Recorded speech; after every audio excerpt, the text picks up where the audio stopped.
Hey, how's it going, everyone? I am Matt Larson 10, and there is a poll released on May 24th that I think everyone should take a look at. First of all, the poll is conducted online among 8,662 adults nationwide. After the poll was completed, the data was processed through a weighting program to ensure that the sample reflects the overall population in terms of age, race, gender, political party, and other factors. The processing step is standard among polling agencies and is necessary because the different segments of the population may answer more than others, i.e., many Ron Paul supporters are of the younger age, 18 to 30, and they are much more apt to go online and answer an online poll, so they're going to make sure each age range is represented equally.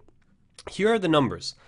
An overwhelming 93% of respondents had a favorable opinion of Ron Paul, which transcends party affiliation. This is Republicans, Democrats, and Independents all answering this. Ron Paul was the highest at 93%. Then, additionally, 79% think he made the right decision to join the race for the Republican nomination. There's another category. They say that 43% of poll respondents still think it's likely that Ron Paul will win the Republican nomination, while 32% say it's unlikely, 24% are unsure. Interestingly, when asked which Republican candidate they'd support for the GOP nomination, choosing between Mitt Romney, Newt Gingrich, Rick Santorum, and Ron Paul, 90% support Ron Paul. And they say that it's thanks to a record level of federal debt, mounting concern and about deficit spending and multiple foreign conflicts. Paul and his anti-Federal Reserve, anti-interventionist, small government message are keenly relevant in this year's election conversation.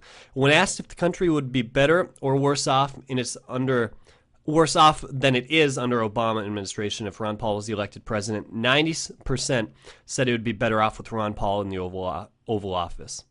So this is phenomenal. What they also go on to say is if Ron Paul was actually to win the GOP nomination, 92% of poll respondents say they would cast their vote for him. So to say that Ron Paul is unelectable is just, it's a far cry. We've known this for a long time. Ron Paul is the most electable candidate out there. He's the only one that distinguishes himself away from Obama.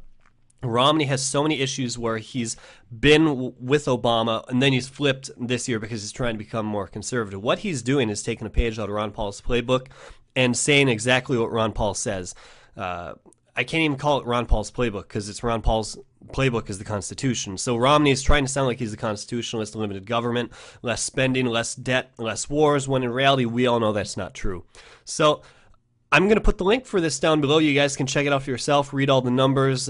It's a pretty good article, even though it has a little bit of mainstream media spin at the top. It says he hasn't won a single state or primary caucus yet, but Ron Paul soldiers on in the 2012 GOP presidential race. We know that's not true. We know Ron Paul's won at least 11 states overall so far, so we're doing great. Today's Texas. You guys, if you live in Texas, get out there and vote. Just another one of my reminders. I will keep you guys up to date on how the results are tonight when they start coming out. But for now, make sure you guys thumbs up this video, share it with friends and family. If you're new to my video, click that subscribe button to stay up to date on all the current Ron Paul news. I am Matt Larson 10. Go Ron Paul. Peace.